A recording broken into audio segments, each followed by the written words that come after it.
صلی اللہ علیہ وسلم انا دعوت ابی ابراہیم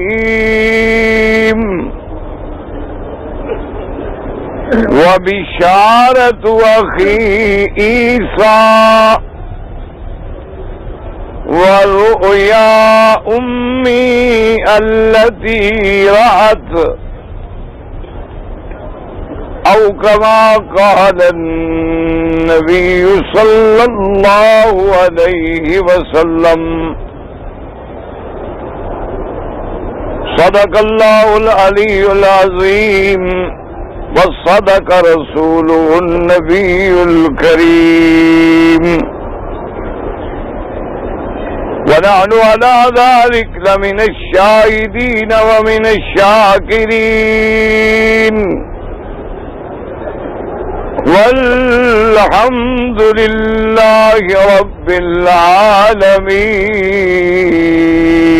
العالمين رب اشرح لي صدري ويسر لي أمري واحلل عقدة من لساني يفقهوا قولي سبحانك لا علم لنا إلا ما علمتنا إنك أنت العليم الحكيم. برادران اسلام، واجب الاحترام بزرگوں، دوستوں اور بھائیوں، اللہ تبارک و تعالی کے کلام مقدس میں سے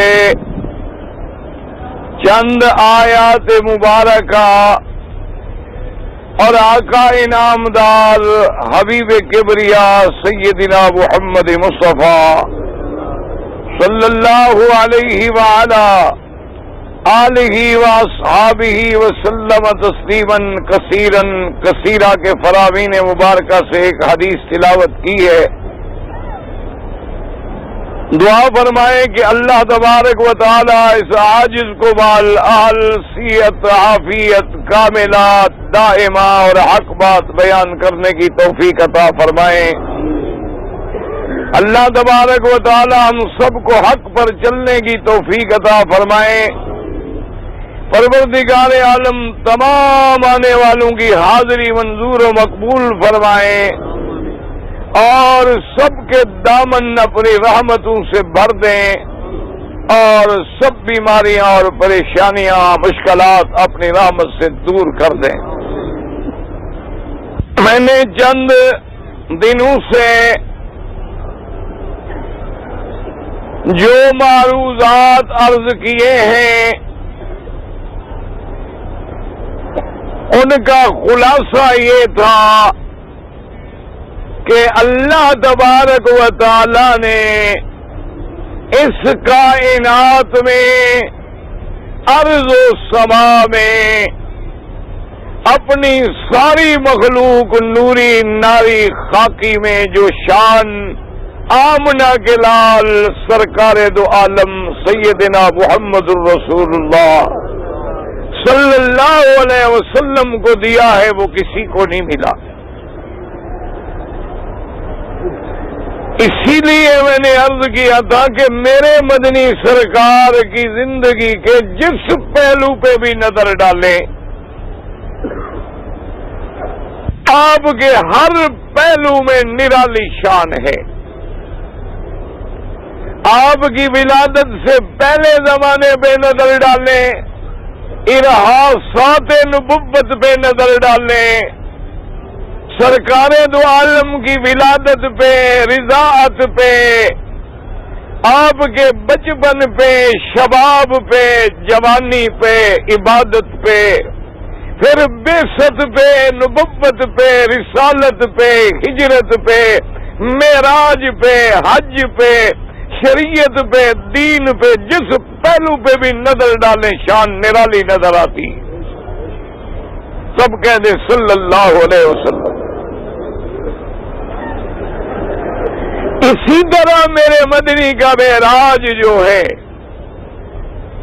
وہ بھی ایک ایسا معجزہ ہے اور ایسی عظمت ہے اور ایسی رفعت ہے اور ایسا عروج ہے کہ جو کسی پیغمبر، کسی نبی، کسی رسول کو نہیں ملا ہے۔ یعنی آپ ذرا آنکھیں بند کر کے حضور کی زندگی کی تاریخ میں ذرا نظر دوڑائیں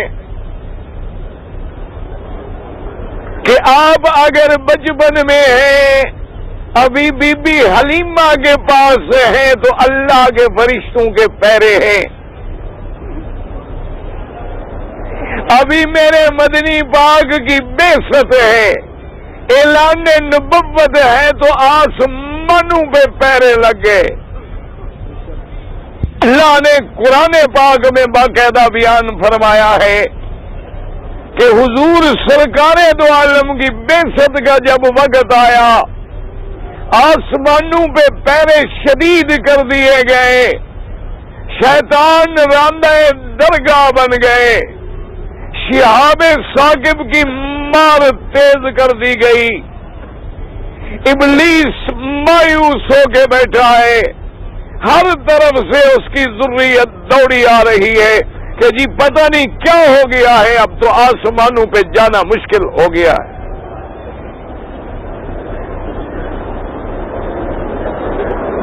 یعنی ابلیس لعین کی پوری فوج میں بالکل کھلبلی مچی ہوئی ہے، اور ابلیس نے اپنے سارے لاؤ لشکر کو حکم دیا ہے کہ پوری دنیا میں پھیل جاؤ، ایک ایک جگہ پہ پھیل جاؤ، پوری دنیا کو کنگال ڈالو۔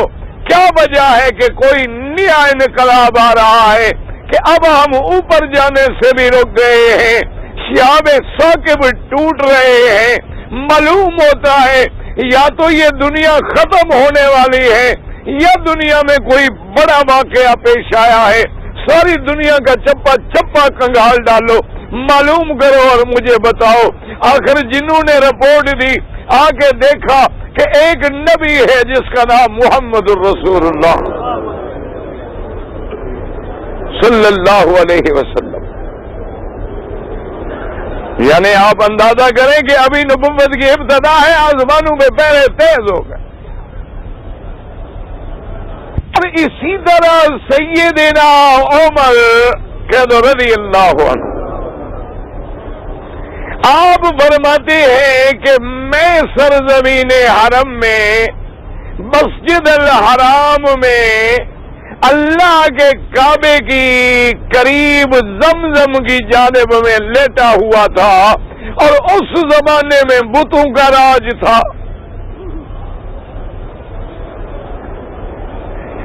360 بت جو تھے وہ اللہ کے کعبے میں تھے، کچھ کعبے کے اندر تھے اور کچھ کعبے کے باہر تھے، اور بعض بتوں کو صفا پہ، مروہ پہ، مختلف مقامات پہ سجایا گیا تھا۔ حضرت عمر کا بھی کفر کا زمانہ ہے، اور کہتی ہے کہ میں لیٹا ہوا ہوں اور عجیب سی آواز ان بتوں کے اندر سے آتی ہے،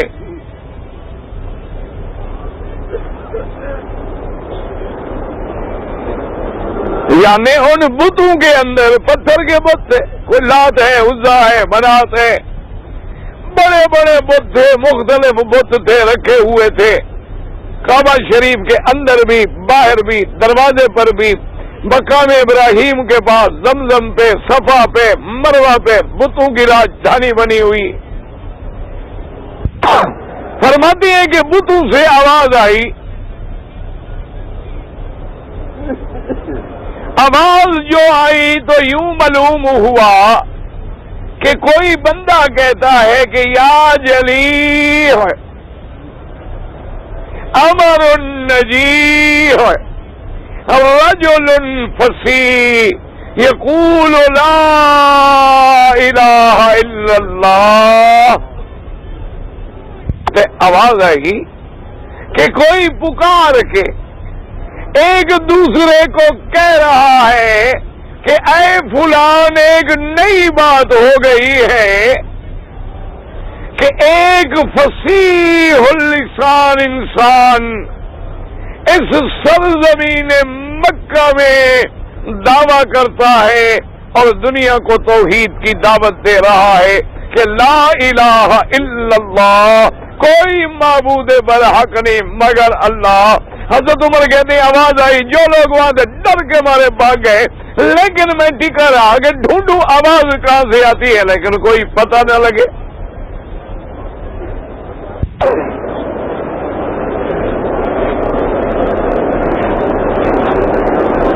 جانوروں نے، یعنی آپ حیران ہوں گے نا، آپ تو انسان ہیں، شکر کریں کہ اللہ نے ہمیں حضور کی امت بنایا ہے، دعا کرو اللہ اسی حضور کی سنت پہ زندگی گزارنے کی توفیق دے اور اسی پہ موت آئے، خاتمہ ایمان پہ ہو۔ اتنے میں آپ درود شریف بھی پڑھ لیں، اور جو بھائی کھڑے ہیں بیٹھ جائیں، اب تو جگہ کھلی ہے الحمدللہ۔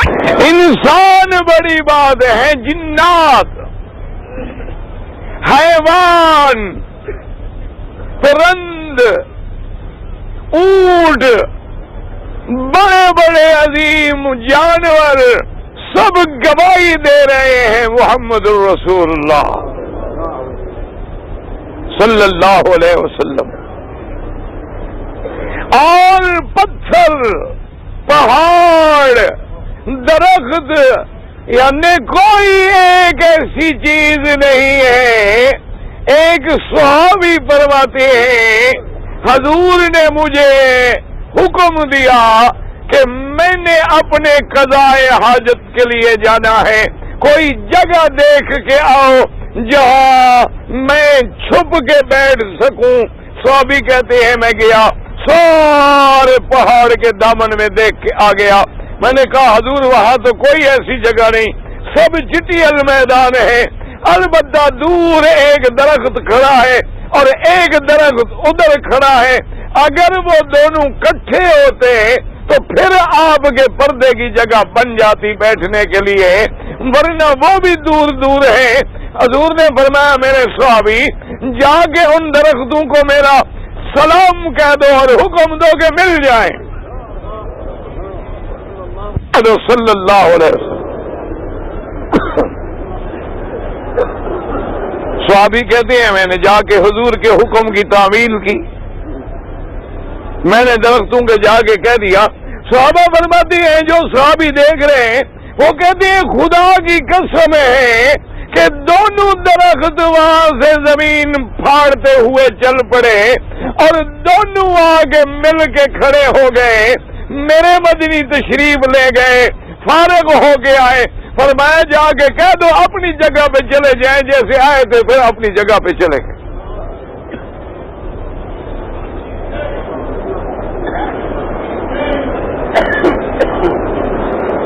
درخت یعنی ٹہنیاں ہیں۔ اسی طرح ایک صحابی فرماتے ہیں کہ ایک باغ سے ہم گزرے، اس میں ایک بڑا سرکش اونٹ تھا اور اس دن وہ اتنی مستی میں تھا کہ کسی کو قریب نہیں آنے دیتا تھا اور خطرہ تھا کہ لوگوں کو مار نہ ڈالے۔ جب ہم نے حضور سے عرض کیا کہ حضور باغ میں بڑا سرکش اونٹ ہے، آپ نے فرمایا کہ اس کی نکیل لے آؤ مجھے دے دو۔ صحابی کہتے ہیں ہم ڈر رہے ہیں کہ سرکش اونٹ ہے، جانور ہے، اونٹ کو کیا پتا ہے، لیکن آقا نے وہ نکیل ہاتھ میں لے لی، بڑے آرام سے دیوار کے اندر تشریف لے گئے۔ کہتے ہیں حضور کے جانے کی دیر تھی، اونٹ گردن جھکائے ہوئے آ کے مدنی کے سامنے کھڑا ہو گیا۔ صلی اللہ علیہ وسلم۔ اور اسی مکے میں جس میں الحمدللہ آج آپ موجود ہیں، کہہ دیں الحمدللہ، میرے سرکار نے فرمایا، اپنے صحابہ سے فرمایا کہ انی لعارف حجرا بمکہ تھا، مکے میں وہ پتھر مجھے آج بھی معلوم ہے، میں پہچان سکتا ہوں۔ فرمایا ابھی مجھے نبوت بھی نہیں ملی تھی، لیکن اس پتھر کے قریب جب میں گزرتا تو مجھ پہ سلام پڑتا تھا۔ کہہ دو صلی اللہ علیہ وسلم۔ یعنی پتھروں پر بھی نبوت کے اثرات ہیں، معجزات ہیں۔ اسی طرح صحیح حدیث مبارک میں ہے، سیدنا جابر رضی اللہ تعالی عنہ راوی ہے، مدینہ منورہ میں جب خندق کھودی جا رہی تھی، اب بھی اس خندق کے تھوڑے تھوڑے نشان باقی ہیں، کیونکہ زمانہ گزر گیا، 1400 سال گزر گئے، پہاڑوں سے پانی گرتے ہیں سیل کے، ہر نشان کو مٹا ڈالتے ہیں۔ وہ خندق مدینے کی حفاظت کے لیے کھودی جا رہی تھی۔ حضرت جابر کہتے ہیں کہ اس کھدائی کے دوران میں ایک ایسی چٹان آ گئی کہ جس کو توڑنے سے ہم تمام صحابہ عاجز آ گئے۔ بڑا زور لگایا، کوئی کدال اثر نہ کرے، کوئی ہتھیار اثر نہ کرے، اور جب تک وہ چٹان نہ ٹوٹے خندق بن نہیں رہی تھی۔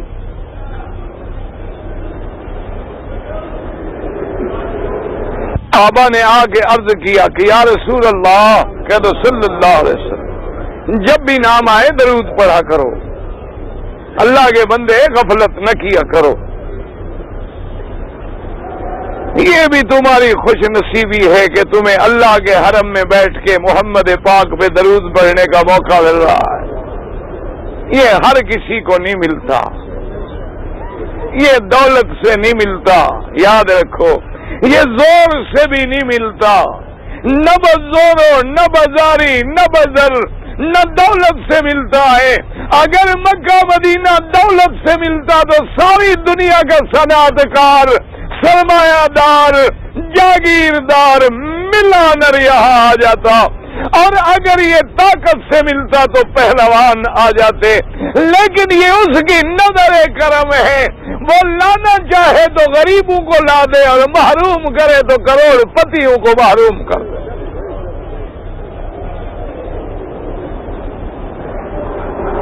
مان سے کہیں آپ نے دیکھا نہیں کیسے بوڑھے بوڑھے لوگ آئے ہوئے ہیں، چل نہیں سکتے، چلنے سے قاصر ہیں، ریڑیوں پہ بیٹھے ہوئے ہیں، اٹھ نہیں سکتے، چل نہیں سکتے، ایک کمرے سے دوسرے کمرے تک نہیں جا سکتے۔ اللہ تبارک و تعالیٰ کی شان ہے، اللہ نے مکہ مدینے میں پہنچا دیا ہے، یہ اس کا کرم ہے، اس کا رحم ہے۔ جو آ گئے ہو شکر کرو کہ اللہ نے ہمیں اپنے گھر میں آنا نصیب کر دیا ہے، مکہ مدینہ نصیب کر دیا ہے۔ ساری زندگی کہتے آئے کہ کعبے کی طرف نماز پڑھ رہے ہیں، ساری زندگی کہتے آئے کہ مدینے میں روضہ ہے، ساری زندگی کہتے آئے کہ جبل نور ہے، ساری زندگی کہتے آئے حجر اسود ہے، ساری زندگی کہتے آئے مینا عرفات مزدلفہ ہے۔ اللہ راضی ہو گیا، اللہ نے لا کے اپنے کعبے میں کھڑا کر دیا۔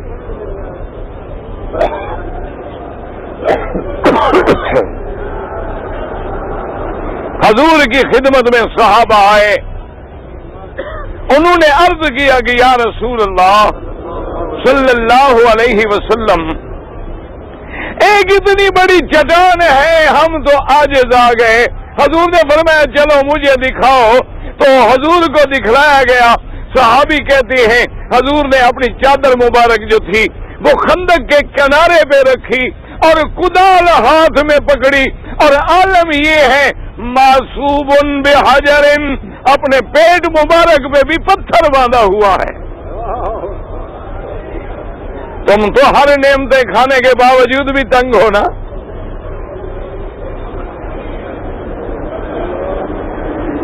آنا نہیں، حضور نے کدال پکڑی اور پڑھا وَتَمَّتْ كَلِمَةُ رَبِّكَ صِدْقًا وَعَدْلًا۔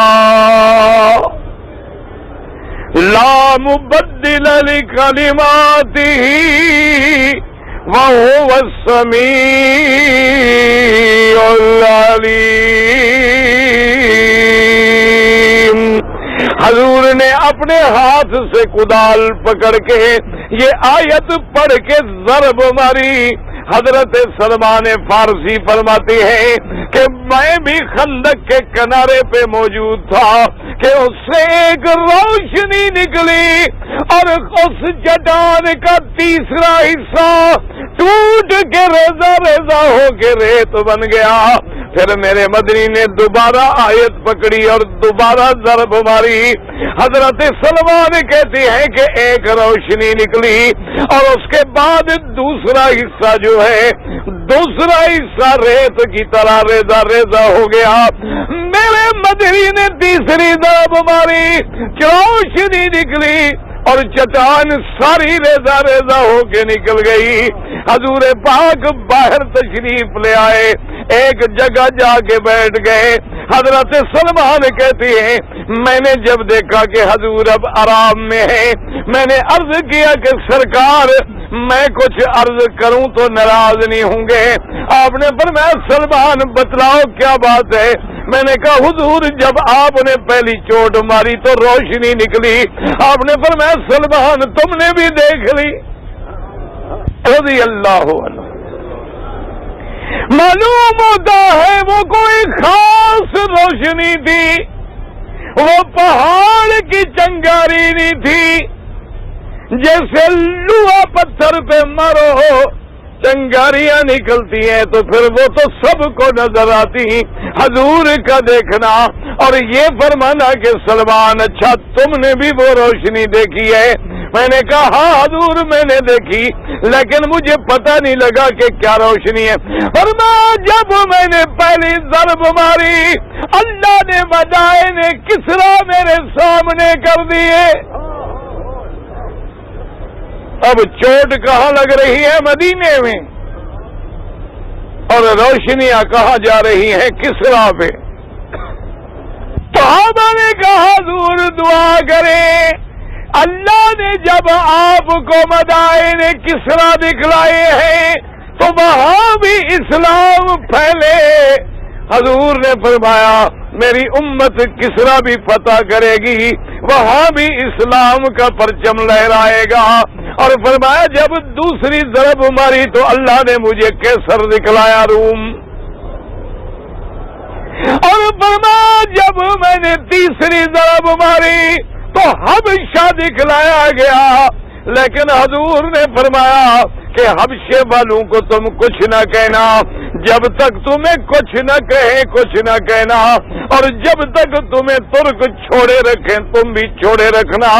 اور اس کے بعد میرے مدنی کی وہ تشین گوئی، وہ پتھر پہ ضرب اور وہ روشنی کیسے سچی ثابت ہوئی کہ کسرا پر بھی کیسر پر بھی پورے عالم پر بھی توحید کا پرچم لہرا گیا۔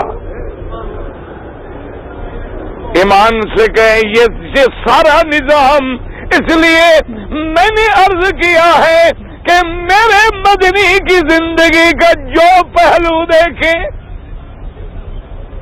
جس پہلو پہ نظر ڈالیں، آپ کے اخلاق پہ نظر ڈالیں، آپ کے کرم پہ نظر ڈالیں، آپ کے رحم پہ نظر ڈالیں، ساری زندگی میرے مدنی نے اپنی ذات کا بدلہ کسی سے نہیں لیا۔ صلی اللہ علیہ وسلم۔ اس لیے اب معراج پہ نظر ڈالیں، یہ معراج کسی نبی کسی پیغمبر کو نہیں ملا۔ اس لیے صحابہ کہتی ہیں کہ اللہ نے اپنے پاک نبی محمد عربی صلی اللہ علیہ وسلم کو اپنا دیدار بھی نصیب فرمایا۔ قیامت میں ہر مومن دیکھے گا، دعا کریں اللہ ہمیں بھی قیامت میں دیدار نصیب کرے۔ پتہ ہے وجہ کیا ہے؟ دنیا میں کوئی آنکھ خدا کو نہیں دیکھ سکتی۔ وجہ کیا ہے؟ ہم فانی ہیں، فنا ہونے والے ہیں، وہ باقی ہے تو باقی پہ فانی کی نظر کیسے ٹھہرے؟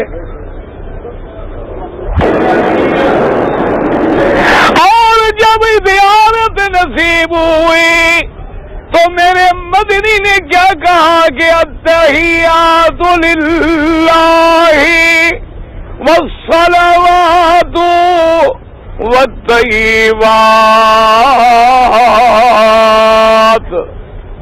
اور اوپر سے کیا جواب ملا؟ السلام علیکا ایھا النبی ورحمۃ اللہ وبرکاتہ، میرے اللہ کا سلام۔ لیکن افسوس اس بات کا ہے، دعا کر اللہ تبارک و تعالی ہر کلمے پڑھنے والے کی ہدایت کا فیصلہ فرما دے۔ افسوس اس بات کا ہے کہ میرے بھائیوں نے اس معراج کی عظمت میں بھی اللہ تبارک و تعالی رحمت کرے، یا تو خدا جانے بات سمجھ ان کو نہیں آئی، یا غلط فہمی ہے، یا جہالت ہے، یا ضد ہے، یا عناد ہے، قوم کے عقیدے برباد کر ڈالے۔ انہوں نے مسئلہ ڈھونڈا، کہتے ہیں السلام علیکہ، کہتے ہیں جناب کاف خطاب کا ہے، اور خطاب مخاطب کو ہوتا ہے جب وہ موجود ہوتا ہے۔ تو جب ہر نمازی اپنی نماز میں السلام علیکہ ایھا النبی ورحمۃ اللہ وبرکاتہ پڑھتا ہے، اس کا مطلب یہ ہے کہ ہر نمازی کے سامنے اللہ کا نبی موجود ہے۔ اگر موجود نہ ہوتا تو پھر السلام علیکہ کہنے کا کیا مطلب؟ اللہ رحمت کرے، کہاں کی بات کہاں لے گئے، اور لوگ بیچارے گمراہ ہو گئے۔ اسی طرح جب قبر میں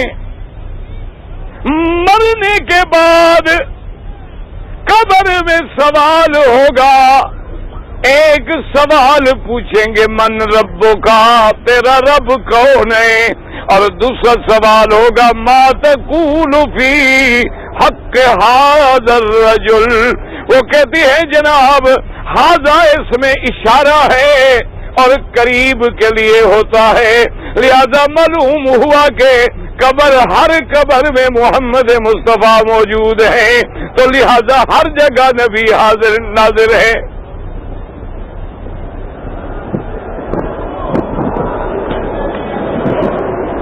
بس دعا کریں، خدا جانے ضد ہے، کیوں مشکل ہے نا، آدمی ضد میں آ جائے نا پھر وہ بھی حق بات پہ نہیں رہتا۔ یا اللہ جانے ضد نہیں ہے، بات نہیں سمجھے ہیں، بہرحال جو بھی ہے تم کعبے میں یہ دعا کرو اللہ ہدایت کے فیصلے کرو۔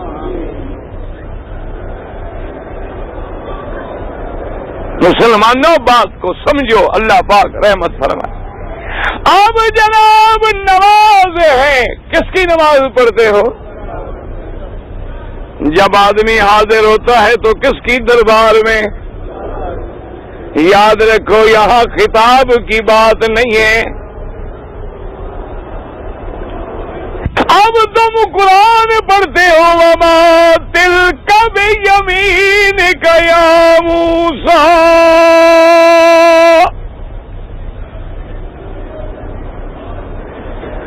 تم قرآن پڑھتے ہو فخلعنا علیک انک بالوادی المقدس طویٰ،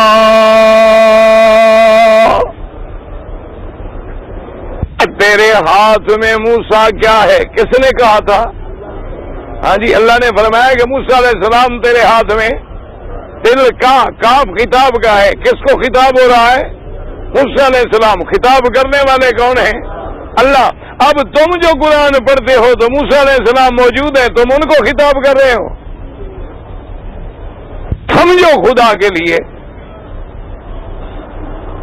اچھا قرآن کہتا ہے کہ موسیٰ علیہ السلام جب پہنچے کیا کہا؟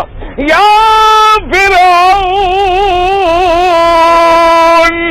انی رسول من رب العالمین۔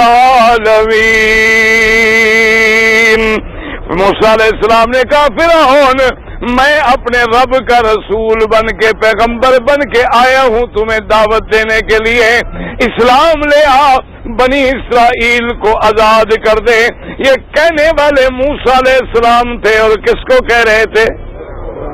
اب جب تم قرآن پڑھتے ہو تو فرعون موجود ہے، اس کو خطاب کرتے ہو۔ بات کو سمجھو، موسیٰ کو خطاب میرے اللہ نے کیا ہے، ہم تو اس آیت کو پڑھتے ہیں، نہ خطاب مقصود ہے نہ موسیٰ سامنے مقصود ہے۔ موسیٰ علیہ السلام نے فرعون کو خطاب کیا، اللہ نے واقعہ قرآن میں نقل کر دیا، نہ اب فرعون موجود ہے نہ خطاب ہے، نہ ہمارا مقام موسیٰ علیہ السلام کا مقام ہے۔ اس کی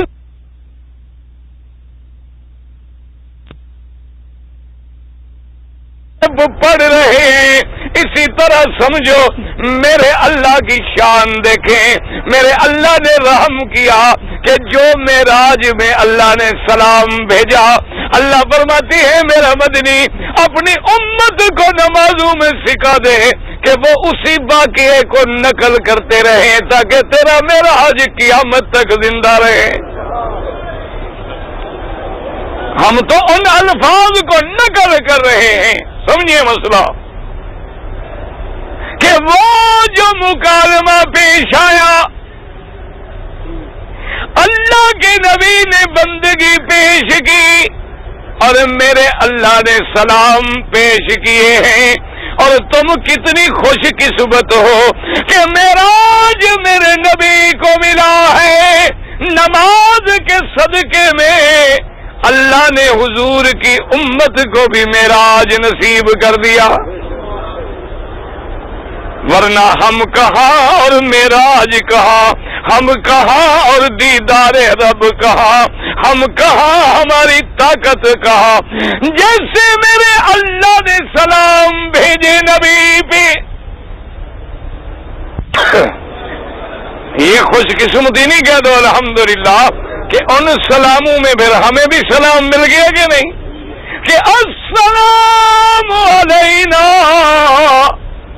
وعلی عباد اللہ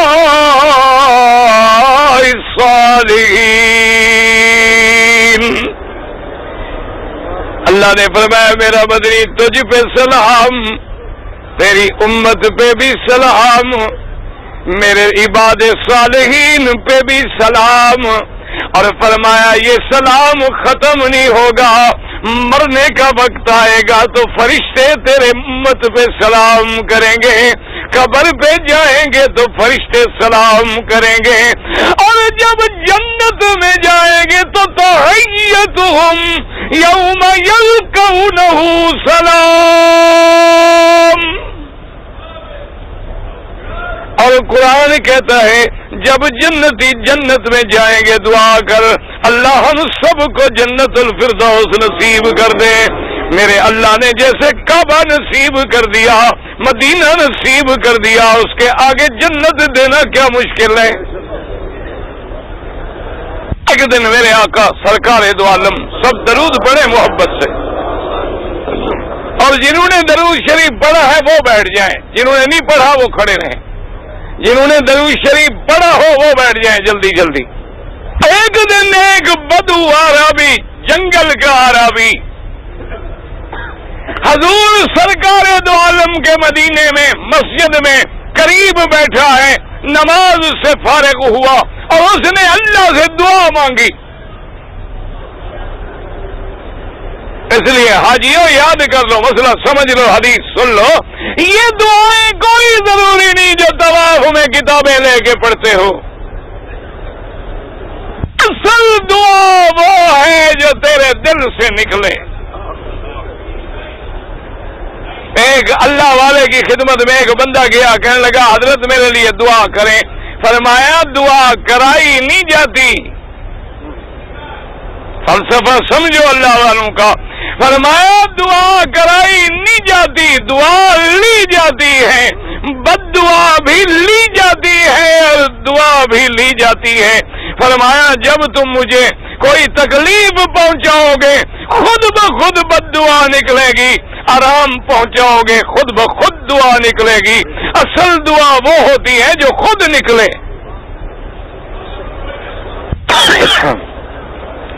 اب جناب اس بدو کی دعا سنیں، اسے دعا کی، انہوں نے کہا اللہ میاں تو نے مجھے مفت پیدا کیا ہے۔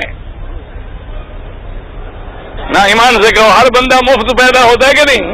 چلو ماں باپ کی محنت ہوئی، پیسے لگے، تمہارے لگے، ہم تو مفت نکل آئے نا۔ کہنے لگا اللہ میاں تو نے مجھے مفت پیدا کیا، مفت میں رزق دیا، مفت میں جنت بھی دے دے، کیا محنتیں کرا رہا؟ فضائق رسول اللہ، حضور مسکرا اٹھے اور میں دیکھو اس نے کیسی دعا مانگی۔ حضور کو اتنی دعا پسند آئی کہ حضور ہنسے، حضور کو ہنسی آ گئی، خوشی میں حضور مسکرا دیے۔ آپ نے فرمایا بات تو ٹھیک کہہ رہا ہے۔ اس نے کہا اللہ میاں تو نے پیدا بھی مفت کیا ہے، رزق بھی مفت دیا، جنت بھی مفت دے دے، اب جنت کے لیے کیا رگڑے کروا رہا ہے؟ تیرے آگے کوئی مشکل ہے بلا؟ ساری زندگی نمازیں پڑھتے رہے اور تو جہنم بھیج دے، کوئی پوچھ سکتا ہے؟ اور ساری زندگی ہم گناہ کرتے رہے اور تو جنت بھیج دے، کوئی روکنے والا ہے؟ نہ ہم کعبے میں آنے کے قابل تھے، نہ ایمان سے کہو آپس میں بیٹھے ناراض نہ ہونا، تم تو اچھے آدمی ہو، میں اپنی چلو برائی کرتا ہوں۔ ایمان سے کہیں ہمارے یہ پاؤں جو ساری زندگی گناہوں میں رہے، جو ساری زندگی قبروں کے باہر پھرتے رہے، جو ساری زندگی حجرے مجرے قبالیوں کے چکر میں رہے، جو ساری زندگی گانے فسق فجور میں رہے، جو ساری زندگی فریب دھوکے میں رہے، جو ساری زندگی شراب نشے میں رہے، وہ اس قابل تھے کہ کعبے کے باہر پھرے؟ نہ ذرا غور کرو، اس گندے منہ سے ہم نے کتنی جھوٹ بولے ہوں گے، کتنی گالیاں دی ہوں گی۔ یہ لب اس قابل ہیں کہ وہاں لگے جہاں محمد مدنی کے لب لگے تھے؟ تو اللہ پاک نے بھیج دیا ہے نا، تو جنت دے دے تو کوئی کمی آ جائے گی بلا؟ وہ ہمارے شیخ ہیں، بہت بڑے بزرگ ہیں، حضرت خواجہ صاحب کندیا شریف والے، ان کے اس مدرسے میں ایک مجذوب رہتا تھا، پرانے دور کی بات ہے، جب مکہ مدینے میں بجلی بھی نہیں تھی، موٹریں بھی نہیں تھی، سواریاں بھی نہیں تھی، کوئی لوگ اونٹوں پہ حج کرتے تھے، کوئی گدھا گھوڑے پہ حج کرتے تھے۔ وہ آ گیا، وہ غریب تھا، گدھا پہ حج کیا، حج کر کے جب آیا، سر مڈا کے فارغ ہو کے طواف زیارت سے فارغ ہوا، ملتزم پہ کھڑا ہو گیا، چونکہ وہ سرگودا میاں والی کی زبان بولتا تھا تو اپنی زبان میں کہنے لگا اللہ میاں ساڈے علاقے جو وڈا مجرم ہوئے سر منڈ چھڑ دینے کھوتے تے چڑھا کے معاف کر دیندے نے، تو کھوتے تے بھی بٹھا دیتا ہے، سر بھی مڈا دیتا ہے، کیا تیری مرضی؟ کہنے لگا اللہ میاں ہون کی رہ گیا ساڑے پلے، سر بھی مڈا چھڑیا اور کھوتے تے بھی تو چڑھا دیتا۔ اپنے کعبے میں بھی یہ ہے وہ دعا یاد رکھو کہ کعبے کے چکر لگا رہا ہے، کچھ نہیں مانگ رہا، کچھ نہیں پڑھ رہا، لیکن دل رو رو کے کہہ رہا ہے مولا یہ تیرا وہ گھر ہے جہاں مدنی نے مانگا ہے، 1,24,000 نبی نے مانگا ہے، میں جاہل ہوں، مجھے مانگنا نہیں آتا، اللہ فرماتا میں تجھے بغیر مانگے دے دوں گا۔ نہ ہم مدینے جانے کے قابل ہیں، نہ کون سا ایمان سے کہو کون سے عمل کیے ہیں جو ہم جناب جا کے روزے پہ کھڑے ہو جائیں؟ یہ عمل ہے ہمارا؟ یہ بھی دوست کا کرم ہے نا، تو نمازنے پہ آئے تو نماز لے زمانہ، اور تو جو کریم ٹھہرا تیرے کرم کا کیا ٹھکانہ۔ اس لیے کسی نے کیا بات کی ہے، کہتے کہتا ہے تو میں ہوں ضعیف بندہ، تو مالک قوی ہے، میں ہوں ضعیف بندہ تو مالک قوی ہے، عصیاں ہے فعل میرا، بخشش ہے کام تیرا۔ یہ اس کا کرم ہے، اللہ نے اپنے گھر میں بلا لیا ہے۔ اب شان دیکھے میرے مدنی کی، سرکار دو عالم کی، کہ اللہ فرماتے ہیں میرا مدنی جب تیری امت جنت میں داخل ہوگی تو فرشتے کیا کریں گے؟ والملائکۃ یدخلون علیہم من کل باب سلام علیکم بما صبرتم فنعم عقبی الدار۔ ہر دروازے سے فرشتے داخل ہوں گے اور جنت والوں پہ سلام بھیجیں گے، آپس میں بھی سلام، فرشتوں کا بھی سلام، اور آخر میں میرے اللہ قرآن میں کہتی ہے سلام قولا من رب الرحیم۔ آخر میں میرا رب اپنے بندوں پہ سلام بھیجیں گے۔ وجہ کیا ہے کہ جو سلام میرے مدنی کو معراج میں ملا تھا، اللہ نے فرمایا مدنی میں تیری امت پہ بھی سلام۔ کہہ دو اللہ ہم سب پہ، ہر مسلمان پہ سلامتی نازل کر دے۔ اللہ ہر اسلام کے ملک میں سلامتی نازل کر دے، امن قائم کر دے، رحمت نازل کر کے عذاب رفع فرما دے۔ میرے مدنی یاد رکھو جب ہم نماز پڑھتے ہیں یہ عقیدہ نہ رکھنا کہ حضور سامنے ہیں یا موجود ہیں، کیونکہ حاضر ناظر ہونا یہ اللہ کی صفت ہے، کسی پیغمبر کی صفت نہیں، بلکہ یہ اسی معراج کے قصے کو ہم نقل کر رہے ہیں۔ اس لیے اس کے فوراً بعد کیا کہا گیا؟ اشہد اللہ الہ الا اللہ واشہد ان محمدا عبدہ ورسولہ۔ اللہ نے فرمایا کہیں معراج کی عظمت دیکھ کے میرے مدنی کی امت گمراہ نہ ہو جائے، فوراً نماز میں اقرار کرے کہ میں گواہی دیتا ہوں تیرے سوا کوئی معبود نہیں ہے، اور مدنی محمد تو تیرا عبد ہے، تیرا رسول ہے۔ جو عبد ہے وہ معبود نہیں بن سکتا، جو مخلوق ہو وہ خالق نہیں بنتا۔ سمجھے مسئلہ؟ ورنہ نماز میں اس کے پڑھنے کی کیا ضرورت تھی؟ کیوں معراج کو جو دوہرا رہے تھے تو کہیں اس میں آ کے کوئی بندہ صحیح عقیدے سے نہ بھٹک جائے، وہ اسی کا قائل ہو کہ مدنی عبد بھی ہے صلی اللہ علیہ وسلم۔ اور جب ہم نے عقیدے کا اظہار کر دیا، اللہ نے حکم دیا اب میرے نبی پہ درود بھیجو کہ اللہم صلی علی۔ کیا درود پڑھتے ہو نماز میں؟ پڑھ لو اللہم صلی علی، آگے کیا ہے؟ وعلی۔ یاد رکھو، سمجھو مسئلہ، اللہ کرے عقیدہ ٹھیک ہو جائے، دعا کر اللہ ہمارے عقیدے صحیح کر دے۔ اللہم صلی علی محمد وعلی، اچھا آل محمد، آل سے کیا مراد ہے؟ جلدی جلدی سمجھیں، ایک لفظ ہے اہل اور ایک لفظ ہے آل۔ ہاں اللہ نے یہ نہیں کہا کہ اللہم صلی علی محمد وعلی اہل محمد، نانا آل محمد۔ میرے بعض بھائی تو یہاں بھی دھوکہ کھا گئے، انہوں نے کہا آل سے مراد صرف 5 تن پاک ہے، باقی تو کوئی آل ہے نہیں۔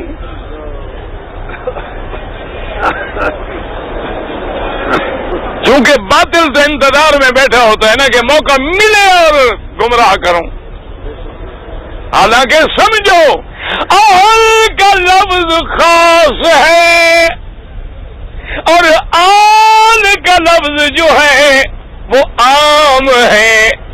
یاد رکھ لو، اہل خاص ہے، بیوی، بچے، گھر والے ان کو کہتے ہیں اہل، اور آل کہتے ہیں کہ جو بندے کسی کے تابع ہوں وہ بھی اس کی آل ہیں۔ جیسے قرآن کہتا ہے ادخلوا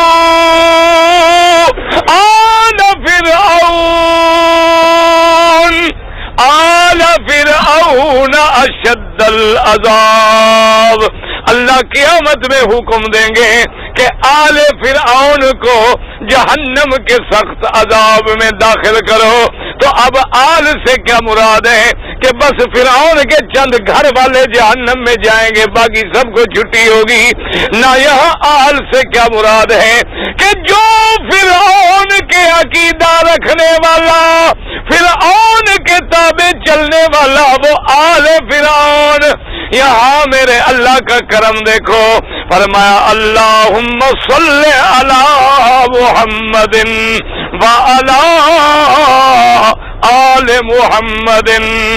جو میرے مدنی کی اتباع کرنے والا، اس میں صحابہ بھی شامل، آل بیت بھی شامل، اور قیامت تک کلمے پڑھنے والے بھی شامل، کہ جو مدنی کا غلام ہے وہ آل محمد ہے۔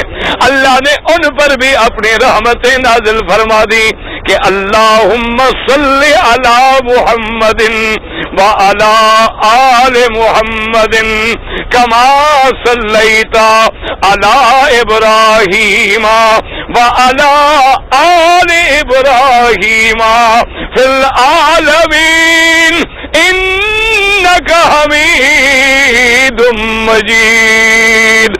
اب میرے اللہ نے حکم دیا کہ مدنی تیری امت پہ 50 نمازیں فرض ہیں۔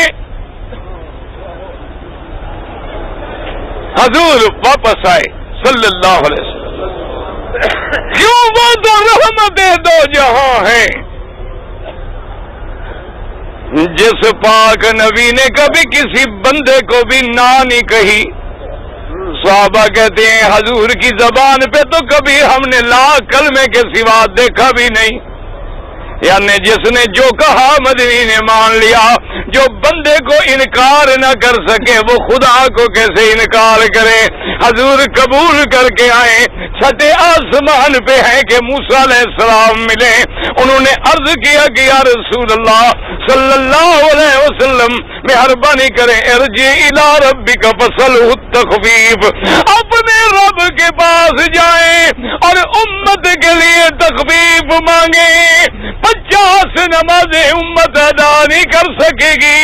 حضور واپس گئے، اللہ نے 5 معاف کر دی، پھر واپس آئے، پھر واپس گئے، پھر 5 معاف کر دی۔ اسی طرح کرتے کرتے جب باقی 5 رہ گئی، اللہ نے فرمایا محمد مصطفیٰ اب سن لے کہ میرے فیصلے تقدیر کے کبھی نہیں بدلتے۔ تیری امت پڑھے گی 5، لکھوں گا 50۔ اس میں ذرا غور کرنا، نہ ایمان سے کہیں۔ پہلی دفعہ اللہ چاہتے تو 5 ہی کہہ دیتے، مشکل تھی۔ ہاں جی، اچھا جب حضور پھر مانگنے گئے تھے اللہ میاں میری امت کمزور ہے مہربانی کر دیں، تو پھر کہہ دیتے اچھا بھی 45 معاف۔ لیکن جاتے ہیں پھر آتے ہیں، اس لیے بعض علماء نے لکھا اگر غور کرو تو پھر ایک معراج نہیں، ایک معراج تو وہ ہے کہ بیت المقدس سے گئے ہیں، پھر معراج ہے کہ اوپر جا کے اترے پھر گئے۔ اللہ نے ایک معراج میں مدنی کو کئی معراج کرا دیے صلی اللہ علیہ وسلم۔ باقی یاد رکھیں کہ جن لوگوں کی عادت ہے امت کو گمراہ کرنے کی، انہوں نے یہاں بھی مسئلہ پیدا کر لیا۔ انہوں نے کہا دیکھو جی موسیٰ علیہ السلام نے جو مشورہ دیا ہے، موسیٰ کو آخر علم غیب تھا، ان کو پتا تھا کہ حضور کی امت 50 نمازیں نہیں پڑھے گی، انہوں نے یہاں بھی مسئلہ نکال لیا۔ کیوں قاعدہ ہے نا ہر آدمی کی سوچ ہے۔ اب دیکھو نا تو مکے میں آئے ہو، جس کوئی بندہ ہو نا بہترین کاریگر عمارت بنانے والا، تو وہ عمارت پہ نظر رکھے گا کہ یار کیسی خوبصورت عمارت بنائی ہے، ٹھیک ہے۔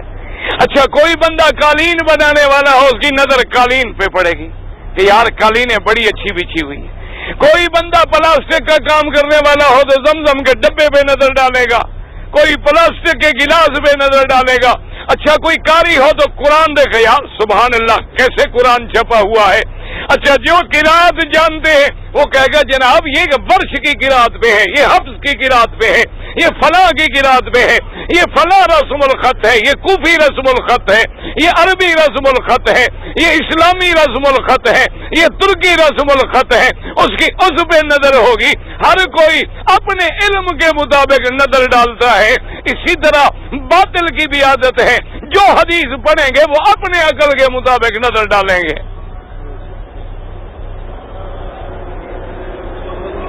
سمجھو مسئلہ۔ اچھا موسیٰ علیہ السلام کو علم غیب تھا کہ حضور کی امت 50 نمازیں نہیں پڑھ سکے گی، چلو یہاں فیصلہ کرو کہ موسیٰ علیہ السلام کو تو علم غیب تھا، یعنی میرے مدنی کو تو نہیں تھا نا، یہی بات ختم ہو گئی نا۔ بھئی اگر حضور کو ہوتا تو حضور پہلے مانگ لیتے نا، جی میری امت 50 نہیں پڑھ سکتی، میرا اللہ بھی مہربانی کر۔ یعنی اللہ کے نبی کو نہیں تھا اور موسیٰ کو تھا، سبحان اللہ۔ تو افضل موسیٰ علیہ السلام ہیں کہ محمد مصطفیٰ ہیں؟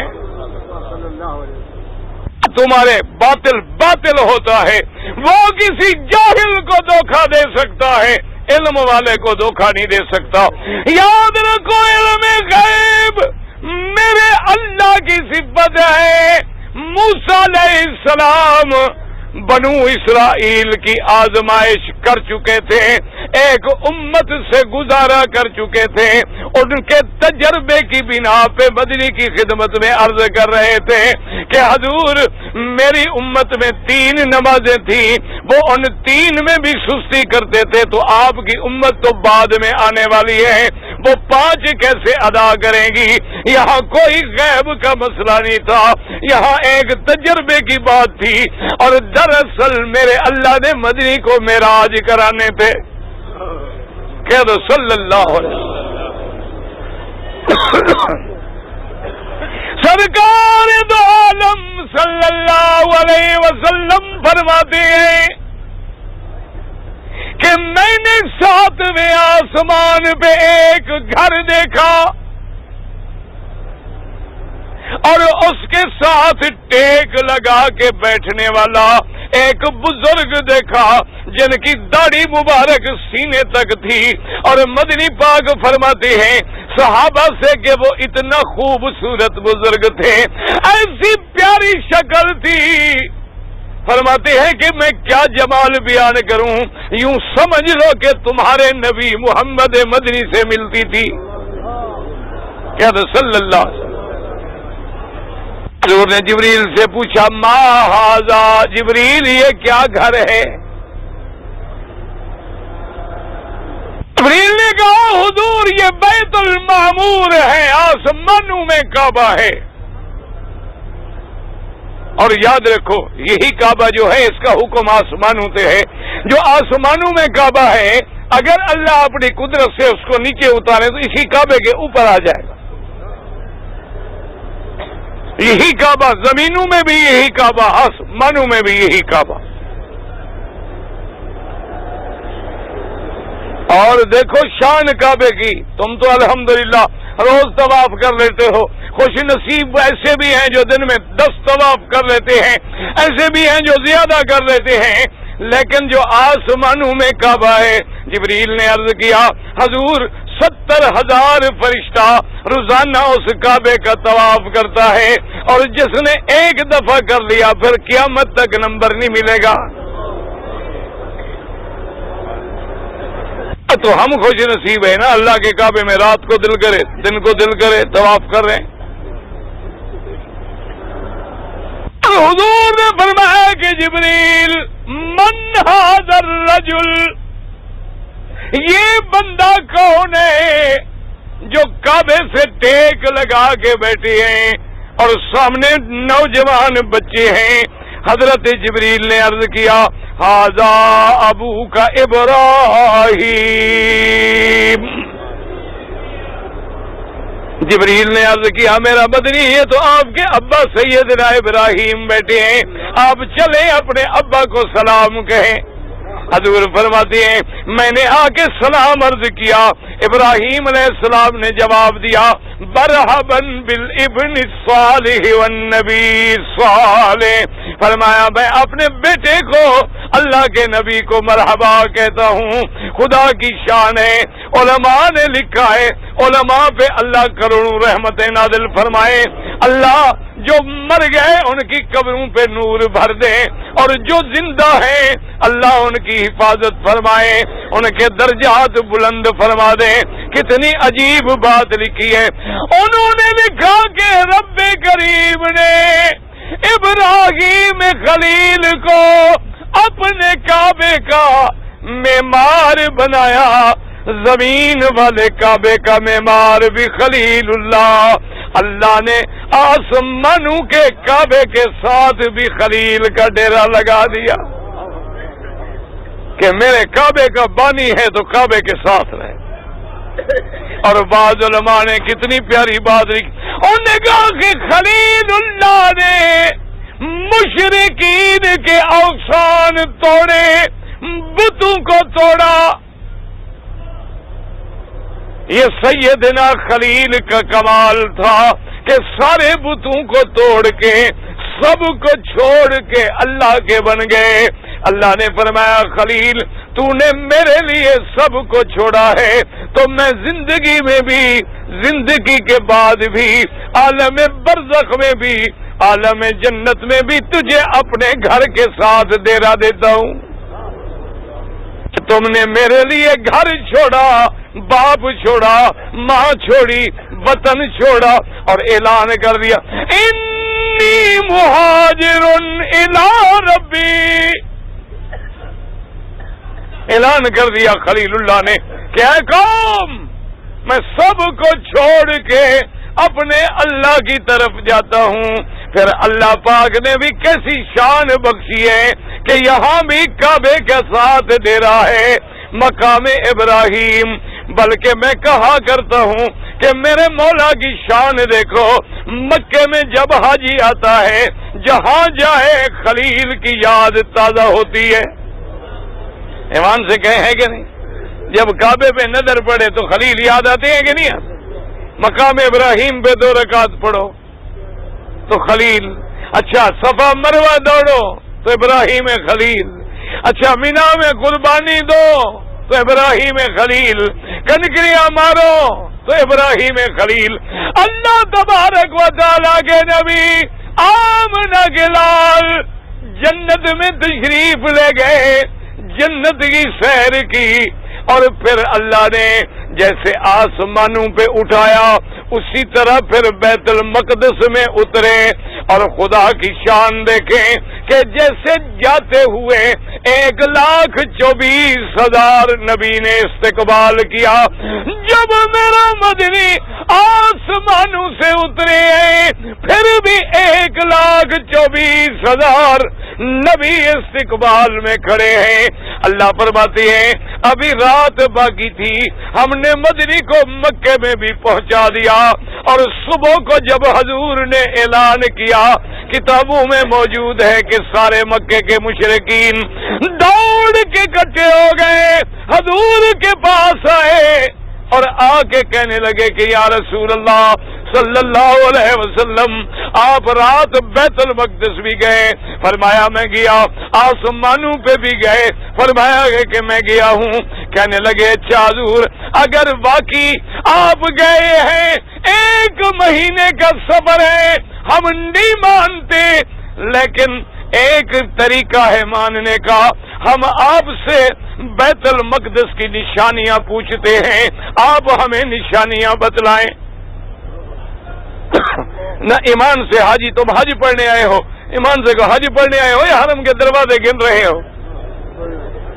نہ ایمان سے کو حج پڑھنے جو آدمی آتا ہے، اچھا حرم کے کتنے دروازے ہیں گنے ہیں تم نے؟ کوئی ہم دروازے گننے آئے ہیں؟ نہ حضور معراج جو تشریف لے گئے تو بیت المقدس کے دروازے گننے گئے تھے؟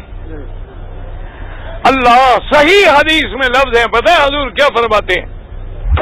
حضور فرماتے ہیں کرب تو کلمتن کہ مجھے اتنی تکلیف ہوئی کہ زندگی میں کبھی ایسی پریشانی نہیں ہوئی کہ دشمن کہتے ہیں بیت المقدس کے بارے میں بتاؤ، میں کوئی بیت المقدس کی نشانیاں تو یاد کرنے نہیں گیا تھا، اب ان کو کیا جواب دوں، میں پریشان بیٹھا ہوں۔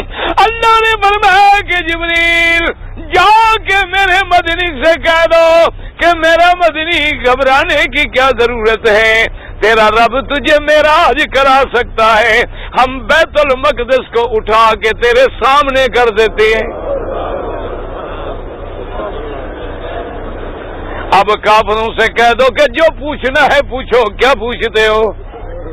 حضور نے فرمایا بیت المقدس سامنے ہے، آپ نے فرمایا مکے والوں سوال کرو کیا پوچھنا چاہتے ہو؟ جو بھی پوچھ رہے ہیں حضور بتلا رہے ہیں۔ اب انہوں نے دیکھا کہ یہ تو ساری نشانیاں سچی ہیں، کہنے لگے اچھا ہمارا ایک قافلہ گیا تھا شام، تجارت کا قافلہ ہے، وہ آپ کو ملا تھا، حضور پاک کے سامنے اللہ نے رستہ بھی کھول دیا۔ حضور نے فرمایا مکے والوں جب قافلہ واپس آئے ان سے پوچھ لینا میری براق جب گزری تو تمہارے قافلے کی ایک اونٹنی دوڑی اور سوار گر گیا، اس کی ٹانگ بھی ٹوٹ گئی، وہ لنگڑا بھی پہنچ جائے گا۔